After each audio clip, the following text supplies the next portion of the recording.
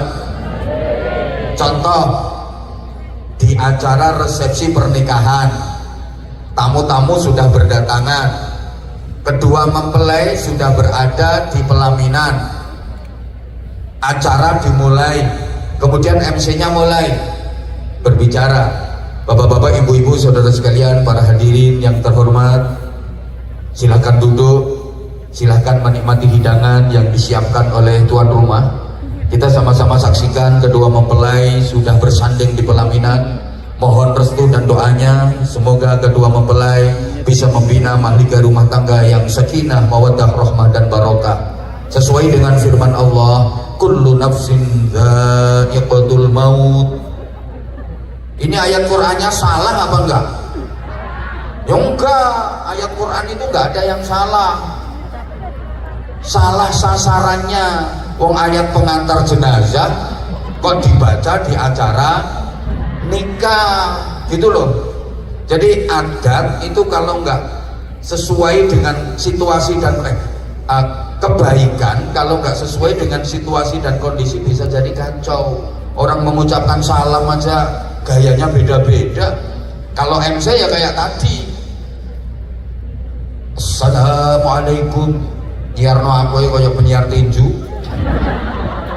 Ya harus semangat untuk membakar semangatnya para jamaah. Lah kalau MC-nya melempem, ya jamaahnya ngantuk semua.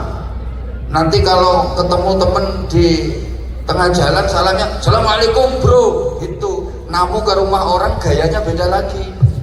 Assalamualaikum. Santri ketemu kiai kalau di kita sambil membungkukkan badan, assalamualaikum. Tapi kalau di Arab enggak, nadanya tinggi sambil mengangkat kedua tangan, assalamualaikum. Walaupun murid ketemu gurunya. Nah, ini kalau dipraktekkan di Indonesia, ada santri ketemu kiainya, assalamualaikum, bingung kiainya, nggak bisa jawab karena mikir, santriku ini berkenaan kondi lah. Lah kalau penyanyi gaya salamnya beda lagi. Halo, apa kabar semuanya, selamat siang, semoga baik-baik saja, assalamualaikum warahmatullahi wabarakatuh. Coba misalnya saya mau ceramah, salamnya pakai gaya penyanyi, buyar jamaah. Ini apa aja ini gendeng saya ini. Nah, orang tua kita dulu, mbah-mbah kita dulu itu suka sajen, betul?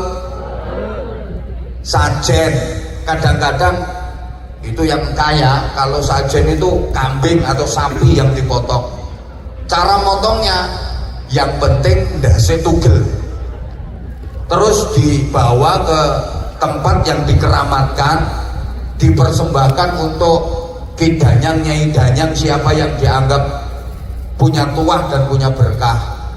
Ya masak ingkung, masak macam-macam, ada buahnya, ada ayamnya, ada telurnya, pakai baca mantra-mantra.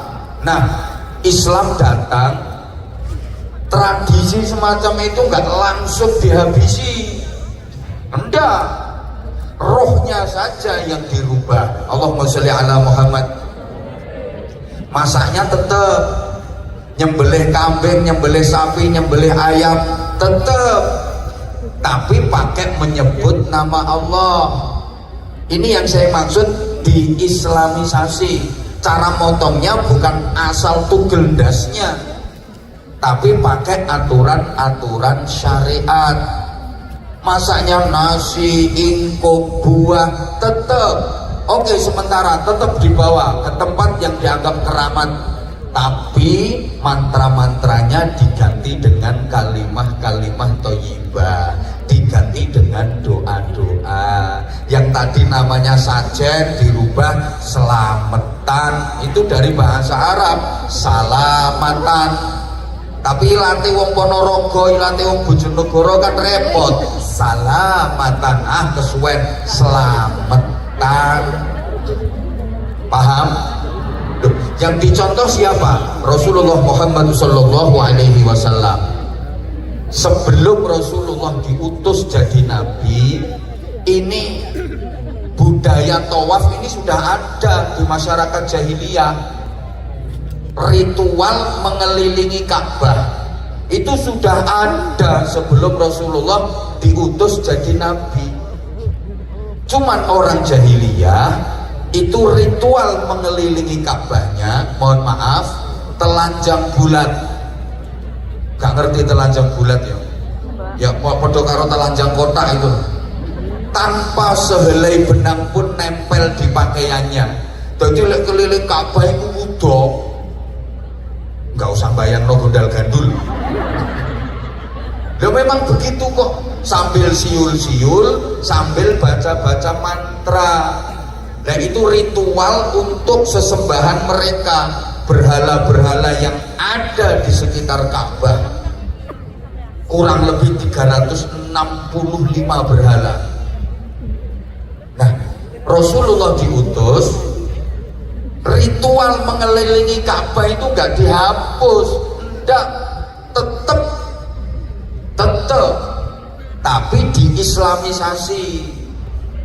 Wajib nutup aurat, kemudian mantra-mantranya diganti dengan zikir, kalimat thayyibah, doa. Yang disembah bukan lagi berhala-berhala, tapi Allah Subhanahu wa Ta'ala. Sama ini yang diterapkan oleh para aulia, para ulama yang membawa Islam ke Indonesia. Mbah-mbah kita dulu itu sudah ada mendekat kepada Tuhan, namanya sembahyangan, nyembah Sang Hyang, manembah marang Sang Hyang, diarani sembahyangan. Maka para wali, para ulama dulu lek ngarani ora sholat tapi disebut sembahyang. Halo, mbah-mbah kita itu masih sering menggunakan istilah sembahyang. Awakmu sembahyang isya apa urung? Wis sembahyang luhur apa urung? Bukan sholat nyebute, tapi sembahyang. Ini biar gak ditolak sama mbah-mbah kita dulu yang suka manembah marang Sang Hyang. Tempat peribadatannya, angele ngomong, tempat peribadatannya disebut sanggar. Makanya para wali dulu lek ngarani gak musola tapi langgar, biar dekat dengan kata sanggar. Ini loh hebatnya. Jadi gak kok dikit-dikit haram, syirik, bid'ah. Andaikan penyebaran Islam di Indonesia itu keren, pokoknya nggak sesuai syariat, haram, syirik, bid'ah, haram, syirik, bid'ah, mungkin Islam nggak sebesar ini di Indonesia. Allahumma sholli ala Muhammad, Allahumma sholli ala Muhammad. Coba ini kalau mau masuk kampung itu pasti dipasang gapura namanya. Supaya apa? Supaya masyarakat kampung situ saling memaafkan, guyub rukun, bisa hidup berdampingan dalam keberagaman. Gapura itu dari bahasa Arab, ghafura, maknane pengampun. Jadi masyarakat situ biar jadi pengampun, pemaaf, kalau saling memaafkan bisa guyub rukun hidup berdampingan.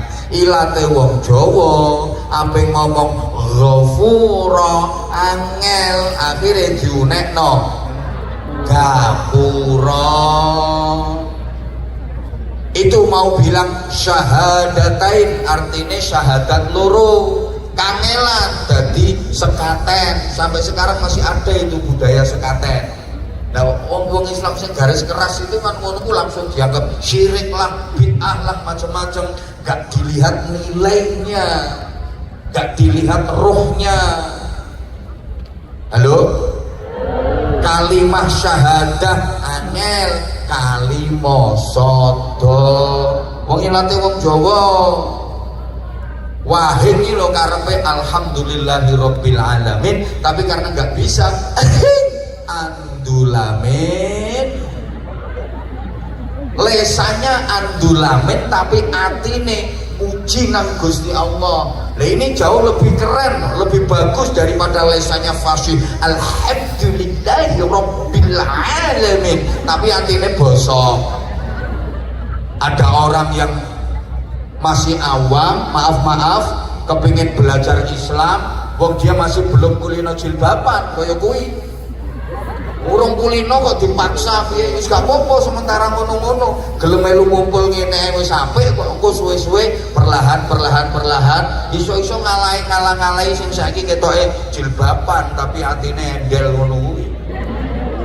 Wonge teko Kuwi wong nganggo masker kuwi. Allahumma sholli ala Muhammad. Halo. Mbah-mbah kita dulu kan begitu. Apa yang ngomong ridho gak iso ya lilo. Fardu diwaca perlu. Khairun nih dadi kirun. Ramadan dadi ramelan. Mbah-mbah kita dulu gitu kok. Lesannya masih kaku. Pon. Nah itu diantara apa namanya cara pengembangan Islam melalui kesenian, melalui budaya. Makanya saya seneng panitia merangkul semuanya, macam-macam kesenian. Monggo ndak apa-apa, murid niku butuh hiburan kok, nggih napa nggih? Yang penting tidak menyimpang dari akidah, tidak melanggar syariah. Perlahan-lahan diisi dengan nilai-nilai agama. Allahumma sholli ala Muhammad. Rasulullah dalam memberikan contoh itu ideal. Rasulullah dalam memberikan contoh kepada umatnya ideal. Hidupnya Rasulullah itu proporsional. Ya Allah, aku ngomong ini faham apa ora ya wong iki. Lho kok ngenyek abang, kok ngenyek ngece. Lho artinya gini, waktunya ibadah ya ibadah, waktunya kerja ya ayo tuh sayang nyaut. Wayahe sholat yo, wayahe kerja yo. Itu Rasulullah. Waktu untuk Allah, waktu untuk keluarga. Maka Rasulullah membagi waktu malamnya jadi 3. Sulusun li ahli, sepertiga malam pertama untuk keluarga, untuk istri, untuk anak, untuk kerabat. Mereka juga punya hak atas kita. Wa sulusun li nafsi, sepertiga malam kedua untuk diri sendiri, untuk mengistirahatkan tubuh. Wa sulusun li rabbih, sepertiga malam terakhir untuk Tuhannya. Jadi bukan pene dadi nabi terus waktunya wis ping kanggo Gusti Allah tok. Ndak. Rasulullah waktu sholat, waktunya kerja. Ketika berbicara soal agama, Rasulullah bicara soal agama. Ketika sahabat-sahabatnya membicarakan soal pekerjaan, Rasulullah juga membicarakan soal pekerjaan. Itu yang diceritakan oleh para sahabat. Jadi gak kok terus wiridan dikir tok. Enggak. Rasulullah mulai kecil juga pekerja keras. Masih kecil aja menggembala kambing, buruh menggembala kambing milik orang-orang kaya dengan upah sekian. Remaja dagang, Rasulullah pedagang gulung. Jadi gak bener kalau Islam hanya mengajarkan hablum minallah saja, hablum minan nas juga, bukan cuma akhirat tapi dunia juga. Halo, kadang-kadang baru jadi